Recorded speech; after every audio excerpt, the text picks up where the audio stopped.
Welcome to another episode of Behind the Dreamers. I'm Jennifer Loehding, and we are talking to the achievers, the creators, the magic makers, and the dreamers. These are our friends. These are your friends, and they are living the extraordinary.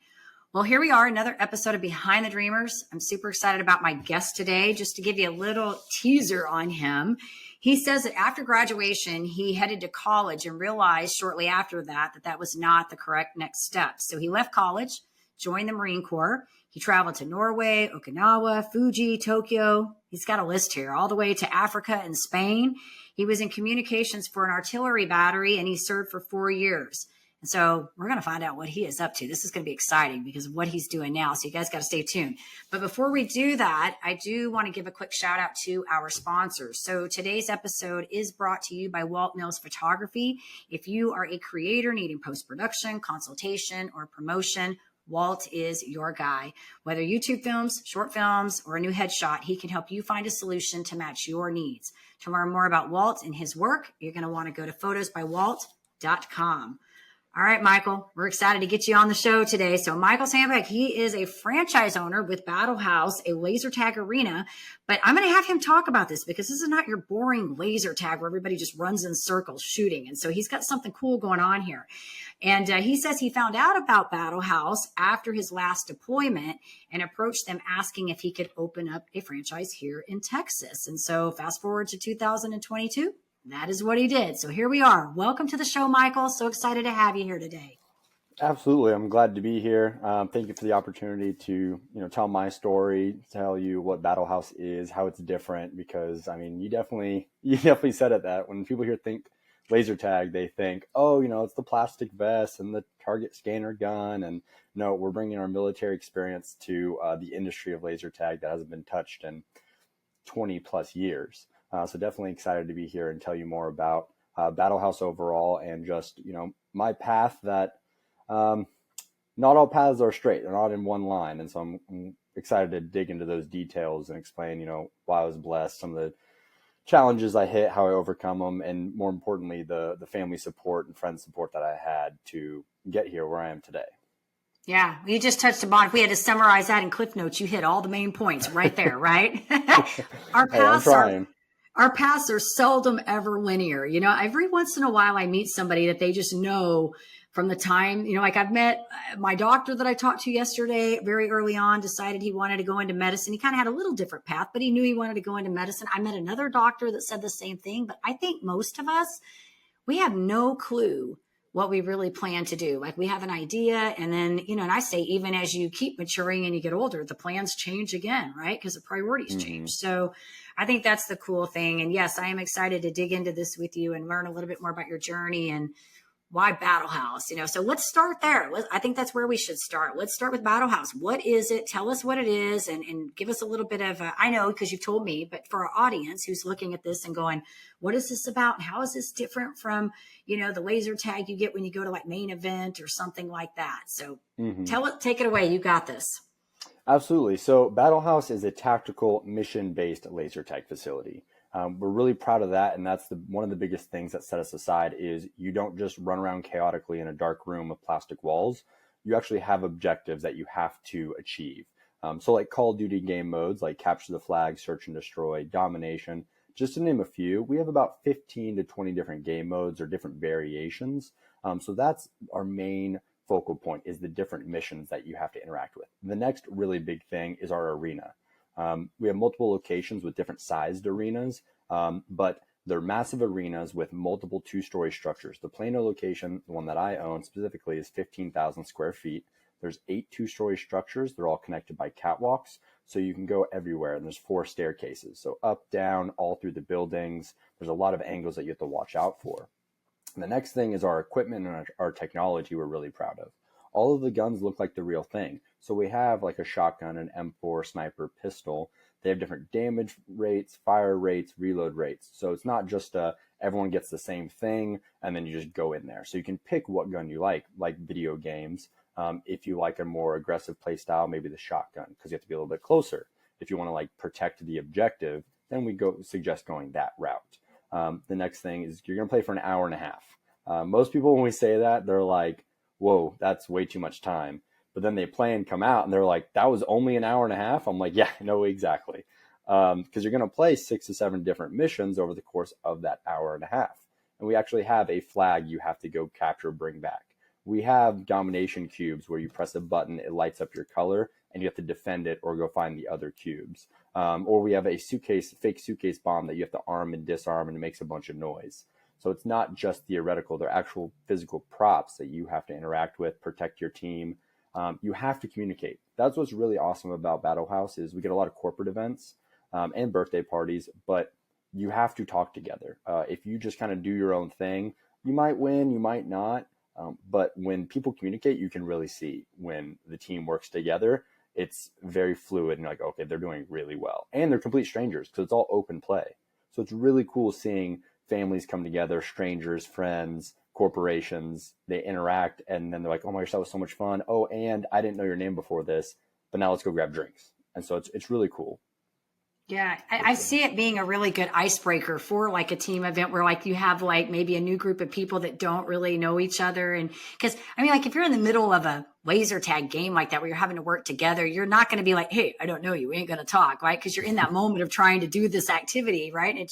I could see it being just a really good team building sport and a great icebreaker for organizations, companies, and different things like that, like you were saying. So, and I like that you guys do the missions too. It's not just like we were talking about this boring laser tag where you just go in there and everybody has these little plastic guns and you're hiding behind walls and you're just trying not to get shot at. You know, there's actually something, there's like a method to this madness, right? This laser tag madness.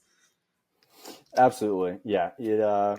It's a double-edged sword because the reason why I say that is when they hear laser tag, they think of the traditional laser tag. Right. The reason why that's a good thing is because there's nowhere around me like that. And the industry, like I said, hasn't been touched. So that's a good thing.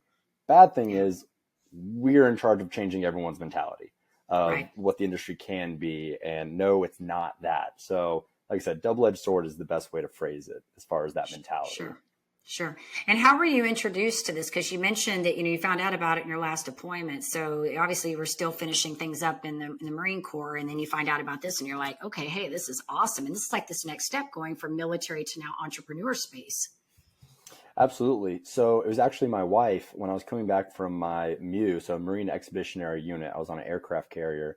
I came back and my wife saw it when she was out with some of her girlfriends and was like, oh, Michael would love this. Of course she was right. So we went to go do it. It was in Wilmington, North Carolina, because I was stationed at Camp Lejeune. And so we went, had an awesome time. And then I had a mandatory fun day with my Marines where they were voluntold, we're going to go to Battle House and have a good time. They had an amazing time. I approached the manager at the time and was like, hey, are y'all franchising it? What does that look like? Is this technology patented? Like, just what's some information? And he was like, yeah, go online. You can set an inquiry. So that's what I did. And I was like, hey, my name is Michael. I'm about to get out of the Marines. Rightfully so. They were kind of like grilling me with questions. Cause I was going to be the first franchisee. And they're like, hey, this is what you need. This is how much. This is what it's going to take. And I'm like, got it. I don't have that right now. So then I was transitioning out of the Marine Corps, talking to my wife. And I was like, okay, I really want to do this. So I just started getting, my ducks in a row and figuring out how do I put together what they want so I can make this happen. And I actually went to this thing called EBV, an entrepreneurship bootcamp for veterans, hosted by A&M. And it's an amazing program for any veteran can go. You just apply. You have to get a letter of recommendation and have a business idea. And they really helped me because I had the idea. I knew what I needed. And then they came alongside. I got a lot of mentors and then helped put together like a pitch deck, P&L for 3 years. And then I have a marketing background. So then I reapproached them and was like, hey, here's all of this stuff. I was serious. I want to open one. Here's all this information. Here's my background. And then they were like, oh, okay, let's start this journey. Yeah. And that was awesome. In 2019-ish. Okay. And then you opened up in 2022, correct? Mm-hmm. Correct. Okay. Yeah, that's awesome. No, and it's definitely a journey, to, especially, I think the first time you become an entrepreneur, but I know we talked off camera because you kind of grew up in that space. Your parents have their own business as well, correct? And so you've kind of been a little bit immersed in that. So you understand kind of, I say, the culture of entrepreneurship. Absolutely. So That is correct. My parents did open up a Christian Brothers automotive repair shop out in Salina, and I was fortunate to do all their marketing for them. So I saw a lot of behind the scenes of a huge franchise, and just gleaned as much wisdom as I could from people I interacted with, and amazing organization and people. And then I was actually blessed because they trusted me with their marketing, that I could just dive into it, and basically a marketing manager. Went out in the communities. Okay, this is what I need to do. These are, okay, the chamber, work that. And then, okay, what about this franchise question? Like, how does that structure work? And then could bring all that to the table. But before that, my dad was in pharmaceutical sales, and he specialized in startups. So all growing up, just subconsciously always seeing that and hearing that, I know that plays into that entrepreneurial bone in my body. And my sister also has that kick or that drive as well. And so definitely credit to my parents for sure. Yeah, I always say, well, we used to say, I told you that I came from the Mary Kay background, and I was in that network marketing space for a really long time. And we used to always say that with kids, more is caught than taught. They pick up on so much of what they see their parents do day in and day out. And, I attribute a lot of my entrepreneurial success and the things that I've done, to my parents, because they were entrepreneurs as well. From, I was telling someone the other day how this is back in the 80s, when they used to have, before co-op working spaces like the Venture X and these places that you see, they used to have these executive suites, and they would have like a bunch of offices in like a main office. And there would be like a switchboard person who would answer the phone, direct the calls, do their typing. My mom had one of those. And so she would do their bookkeeping, and she offered all these different services that they could basically pay her to do. And so at a very young age, I started working in there with my mom. I would at times answer the switchboard or do things in the office. And then that kind of led me to other opportunities. And so I do believe, firmly that we pick up a lot of the things that our parents do, both good and bad, but we pick up the things and we learn, absolutely. Right? That's for sure. Yeah. And hopefully, when we get in those spaces, we figure out what we don't want to do and what works. But I do think entrepreneurship is definitely a journey. It's not for the faint of heart. And I think we all have to kind of go through the cycle of, the ups and the downs. And I think it teaches us a lot of valuable life lessons about persistence and tenacity. I definitely agree. And another big reason was when I got out of the Marine Corps, when you get out of the military, life just slows down so much. I mean, it really does. And so I needed something as intense, and I could focus on something as much, and I do better with responsibility, like that pressure. And it comes from the military. I mean, like you have to perform. Like I said, I was a communications chief for an artillery battery. And I was just like, okay, what do I need to do next? How do I advance? How do I pick up sergeant or E5, which I did? And all right, let me just be really proficient with the radios, all the different kinds, and the plans, and how to talk to higher ups and educate people and go for classes. I'm like, let me just do that and focus on it, and then just keep doing that. So when I got out, I was like, now what? I finished out my degree, and which was great, but I was like, okay, but what's the long-term goal? Like what's going to sustain me, that's going to have that pressure, that responsibility, that's as intense as the military. And so owning a business, I mean, it's not the military, but there's a lot of pressure, and a lot of long hours, and that's what's similar. Yeah. Well, and it's funny that you say that, because I was talking to another guy the other day that I'm putting on the show. He's also, I get a lot of ex-military on my show. He's ex-military, and he's done like several 100-mile races, run them. He does a lot of, he's started like several different businesses, and it's fun because I get athletes on here, military. I feel like they're all different, but there's a lot of core principles that are very similar. When you really start digging into the mindset, it's this determination. It's this level of achievement, like I said, persistence, tenacity to continue doing things. And I think that any entrepreneur that has stayed in the business long enough, that they've really weathered it and stayed in, because most of them don't just get lucky and have do Facebook and all of a sudden do well, right? That doesn't happen. Most of us have to work hard and grind every single day. And so I think that there's that level like you're talking about, and where you're just, you don't stop just because it's 5 o'clock. Your work goes, and that you're trying to build something and move something forward, that you're going to put in the work and the long hours and the time because it's yours and you own it. Mm-hmm. I definitely agree. And with owning it, it's however many hours I put in, it's 10 times more rewarding, because I can directly impact all the aspects. Not to say I do everything on my own, because I don't rely on the franchisors, mentors. I ask the questions, but at the end of the day, it's my decision. I have to be in the building way past hours. I need to start doing construction. It's like, I don't care. Whatever I need to do, I'll make time. I'll make it happen. I'll learn how to work on the guns. I'll learn how to replace certain parts. That's just what needs to get done. And it's as simple as that. And you just have to do it. I mean, you can talk about it all day and theorize, but you need to just do it at some point. Definitely plan and strategize, but you gotta pull the trigger. Yeah, I agree. Yeah. You can't toe dip. You're going to have to dive in. I said that yesterday. We were talking about, somebody said jumping off the dock. And I said, yeah, I think a lot of people, they stick their toe in the water and then they go, ooh, that's cold. And then they back out. No, sometimes you just got to plunge in. Like, you don't even stick your toe in, you just dive in, And I do think that is the one thing that, when I talk to entrepreneurs, and I don't know, you network like I do, so you're probably, figuring this out. That's the one thing that's interesting about entrepreneurs, because they just do crazy things sometimes. And,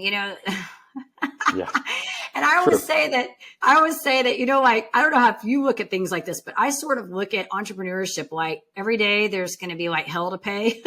There's going to be something that I have to do, right? It's just, to what extent is it going to be and how am I going to navigate through it, And so I don't really look at it as, is there going to be something? I just know there's going to be work, and there's going to be something, and something could not go the way I planned it. So I'm probably going to need to figure out how to navigate around it. It's just problem solving.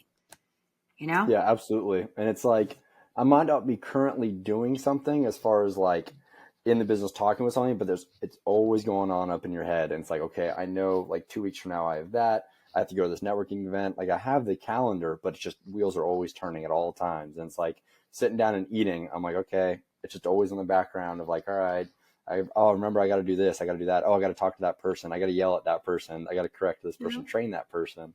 It's always going.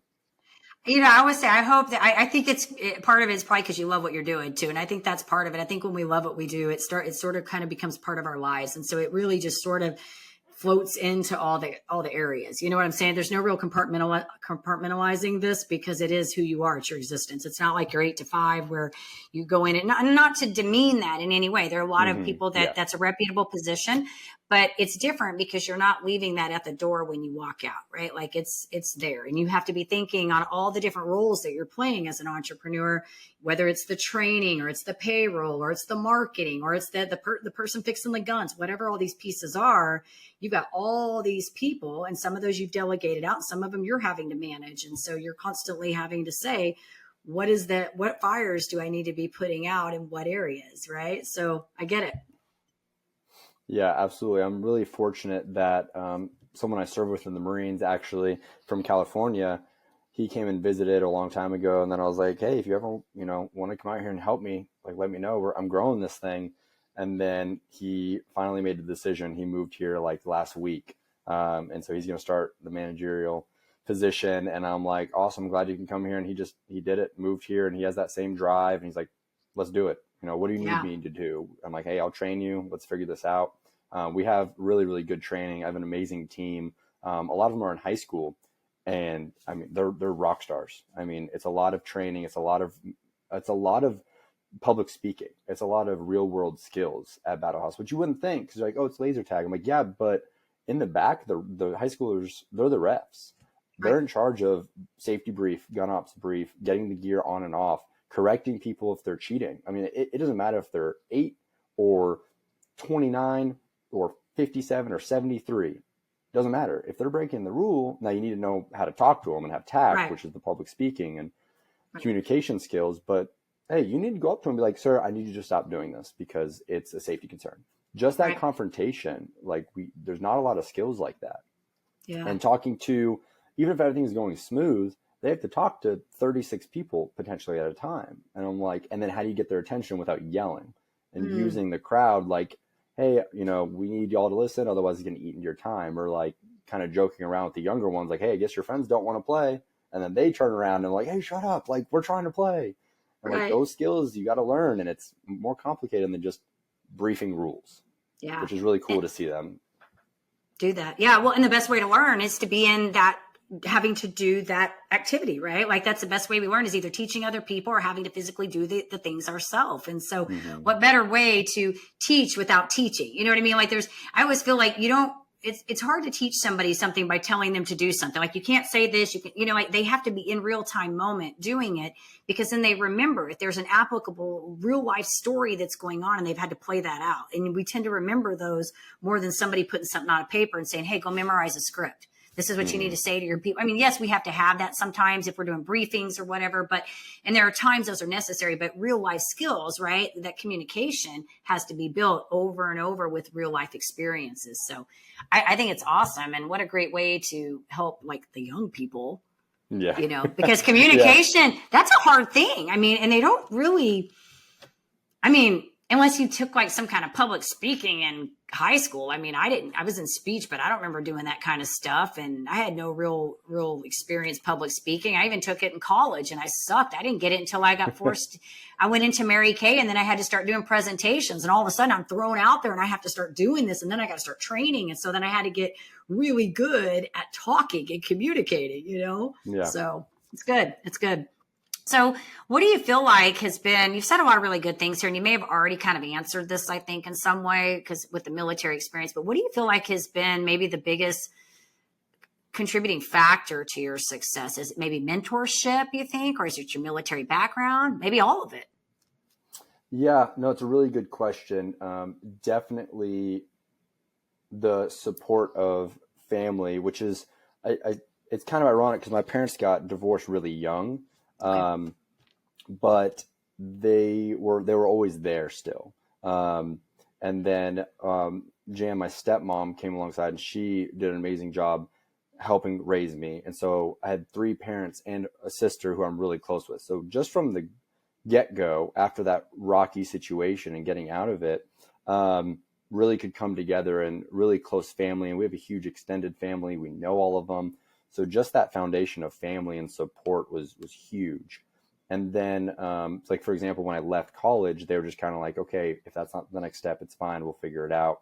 And then when I joined the Marines, they were very proud because I came home and I'm like, hey, I joined the Marine Corps. I mean, it was seriously as cut and dry as that. And my dad was like, oh my gosh, that's awesome. Because my grandpa was in the Army. My other grandpa was in the Air Force, and my uncle was in the Marines. So then the next thing would be that layers on top of that is definitely the Marine Corps. Going in a little bit older also really helped because I went to college for 3 semesters. So it wasn't right out of high school. So I had time on my own to, figure out a little bit who I was. So I went to the Marine Corps. I had more of character and less fluid, if that would make sense. And so then the Marine Corps is built upon that. And like I was saying earlier, just figuring out, hey, how do I just get better? Can I go to classes? Oh, I just need to listen to what I'm told. I need to wear what I'm supposed to wear. I need to show up when I'm supposed to show up, and then start progressing after that. And I'm like, oh, okay. They're trusting me with more responsibility directly because I'm getting more proficient. So I'm like, okay, that's an awesome thing to know. So that drive. And then when I got out, just taking those lessons, and then the franchising with Christian Brothers really helped. And then finishing college, and then meeting my wife really helped. She's why I can stay sane, and she keeps me on track because I am the very outgoing entrepreneurial. She is a very good studious. She's a registered dietitian, very smart, very patient. And so we balance each other out perfectly. And so that would be kind of like the final layer that really helps me be who I am and succeed. I'm really impressed with what you were saying about your family, because I think, when you were talking about them being divorced, but the support system, I think, because that is not necessarily a normal thing. That's kind of a unique deal that you had such great support. And I commend you and your family for that, because it's obviously played well for you, and it's allowed you to do what you need to do and feel safe in that environment and be able to transition. Huge thing. I just had a whole conversation. I had an adulting coach come on who she works with students basically that are graduating from high school and they're making that transition to college. And we were talking about that, a lot of times parents, I have adult children. My youngest just graduated last year and he's kind of in this, I think I shared with you, he traveled for 6 months and now he's back, he's working, he's hoping to go to college in the fall, but sort of in that transitory stage. And I feel like all three of mine have sort of been in that stage. And I've had to really learn to just embrace where they are and say, like, this is their journey. They have to find their way. I can't, because if I told you really, if I were to tell you that any of them did anything I wanted, I would be lying to you because not a one of them did. They have all been on their own paths, right? Yeah. So I think that's impressive because I think that is so hard sometimes for parents, to be able to fully say, hey, I embrace you where you are. This is your journey. Good for you. And I admire that. I do, because that's kind of where I've had to get with my kids. It's like, hey, I don't agree with everything they do all the time, but it is their journey. I love them where they are and I'll let them go. So, and it set you up well. So commending to your parents. That's what I want to say. It's commending. Thank you. No, absolutely. And at first, also for better or for worse, it made my sister and I grow up pretty fast. Again, for better or for worse, there's a lot there to, chew on, but sure. That really did help. We had to deal with things and grow and rely on each other, and it forced us to grow. So that helps. Yeah, there's always pros and cons to this, but I think you've got to, and despite in that, like, you guys had kind of a unique situation, and obviously it's turned out you guys have done okay for yourself and you're doing great things, which is what you, as parents, we hope our kids do, right? Is do great things. So I love it. And we did talk about, your wife being a great support system, which I think is good too. I think that, if you have a spouse that's encouraging you along the way as an entrepreneur, because it's not an easy ride for them to live the life with an entrepreneur, because it's like a roller coaster for them. They're having to watch they want the stability and everything to be that, like, a certain way. And then they're looking at this entrepreneurial journey and it is absolutely a roller coaster ride. Absolutely. So she gets commending too for that, a pat on the back for sticking with you on that part of it, because I know it's not easy. So good stuff. So I guess my final question before I ask you a couple fun ones, I want to know, like, what do you see happening with, like, what's the big goal with this Battle House? What do we want this thing to be? Yeah, absolutely. So we definitely want to grow it. We as Battle House corporate, like Universal Battle House, we just want to keep growing it, open more franchises. Me personally, I want to own Texas and open multiple in Texas and have a couple, but then really help other franchisees. They can come to me for coaching and they can come to my stores, like, okay, this is how it's run for training. Because all the other locations are in North Carolina. There's 2 in North Carolina, 1 in Wisconsin, 1 in Illinois. And so, Central America or, US is me. And so that would be the best future.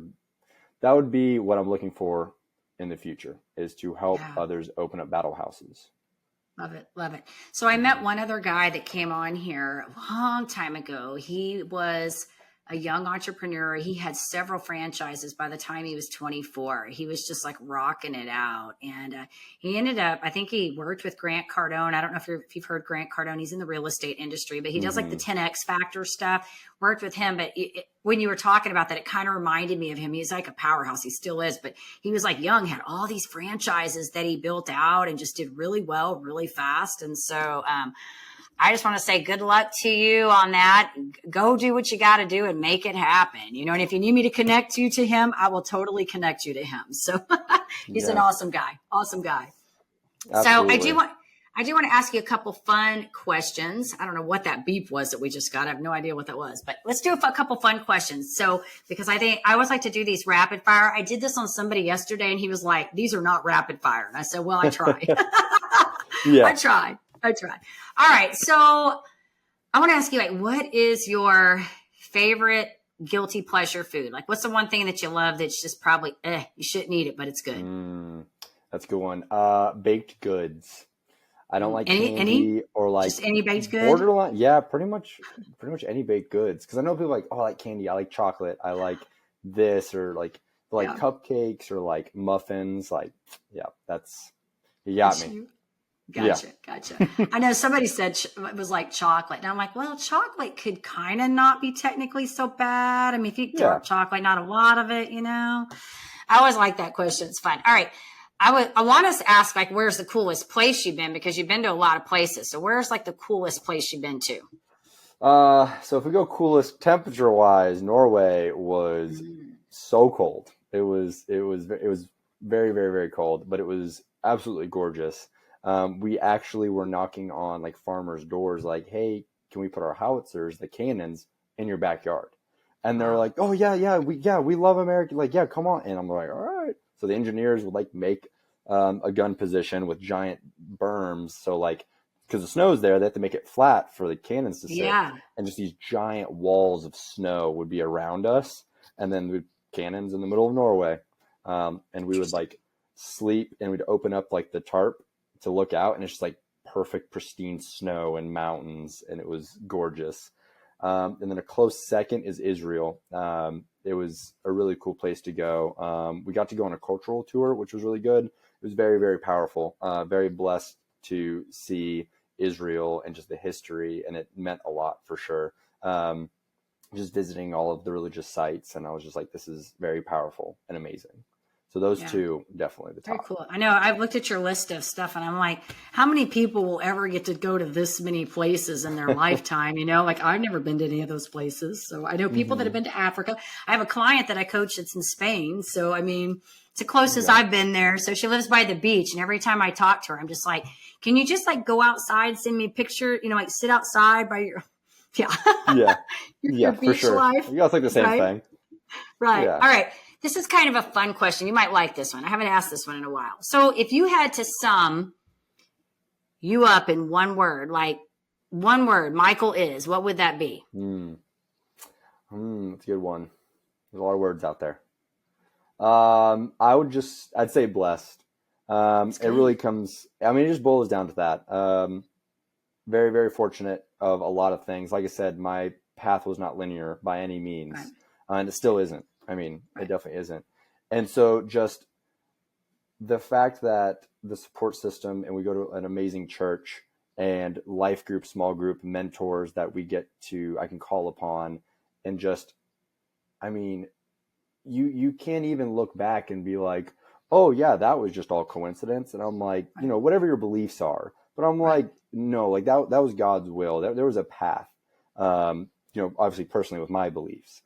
And I'm just like, very, very blessed. Met my wife, you know, being back in Texas, opening this business, being safe in the Marine Corps and coming back, the amazing people that I've met. And then also, though, it sounds weird, but blessed that I went through some hardships and challenges, because you can't grow if you don't go through these challenges and these hardships. When I got back from my last deployment, my mom passed away, and that was extremely difficult to deal with. But, you know, I was very blessed that I was at least stateside and I could see her and I could go to the funeral, because I don't know what I would do if I was stuck on a ship in the middle of the ocean. Like, I don't know mentally where I'd be. And so just a lot of things like that. Just very blessed is the best word I could use.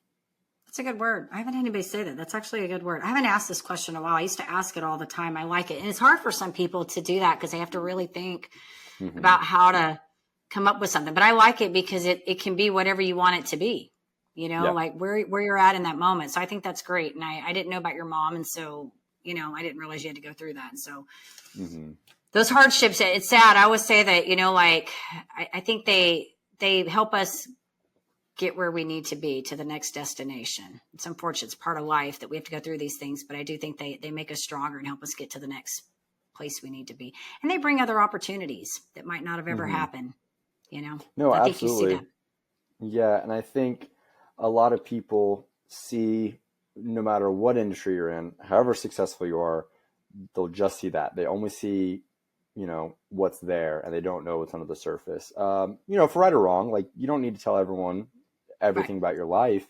But it's like, hey, why don't you give them benefit of the doubt? Like, they could be going through something right now, or they could have had a miserable, horrendous, like, childhood. It's like, don't judge them like, oh, they're really successful, they're probably a piece of crap. And it's like, really? Like, who are you? Like, you know what I mean?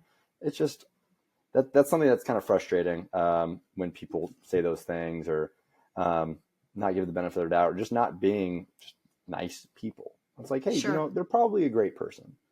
Now, Yeah. given there are some bad apples or, selfish people, but not everyone. Like, it Right. doesn't matter. They worked hard and they earned it. That's right. And everybody that comes on my show is an amazing human being. That's what I will Heck say. yeah. Because every person that has been on my show, I have met some people with some really incredible stories. I mean, things you just wouldn't even imagine. And, but I will say everybody that comes on here, because I vet every single person that comes on between my two shows. And I always make sure that they have good human character. That is more important to me than anything, is the character of the human being. And so, yeah, I love what you're doing, Michael, and I want to, congratulate you and wish you much success going forward, and hope you get some more of these franchise set up and move into that space where you get to mentor and help other people and do with the things that you were given, be able to pass that on and leave a legacy for others. So I think it's awesome. If our audience wants to get in touch with you, maybe they want to come out to Battle House and see what it's about, or check you out, learn a little bit more about you, where do you want us to send them? Yeah, so they can go to battlehouse.net. That'll take you to our homepage, and then you can pick your location. Like I said, we have some in North Carolina, Illinois, Wisconsin, and then Texas, specifically Plano. So website's the best way to go if you are in Plano or the surrounding areas. We're off of Quayton Park in Frisco. But the website, picking your battle time, is probably the best way to go. Or any of our social medias. We're on Facebook, Instagram, and TikTok, and you can check us out there. Awesome stuff, Michael. This has been fun. Appreciate you being on here and being authentic and sharing your story with us today. It's been fun. Absolutely. Thank you for having me on. Thank you for saying I'm a good character qualities. That means a lot. Try to present myself as best I can. Very blessed, again, to be on the show and to be where I'm at. Awesome. Awesome. Well, we do want to say to our audience, of course, if you enjoy our show, please be sure you go check us out. Apple, give us a rating over there. Hit that subscribe button on YouTube so we can keep sharing all these incredible stories. And as I always say, in order to live the extraordinary, you must start. And every start begins with a decision.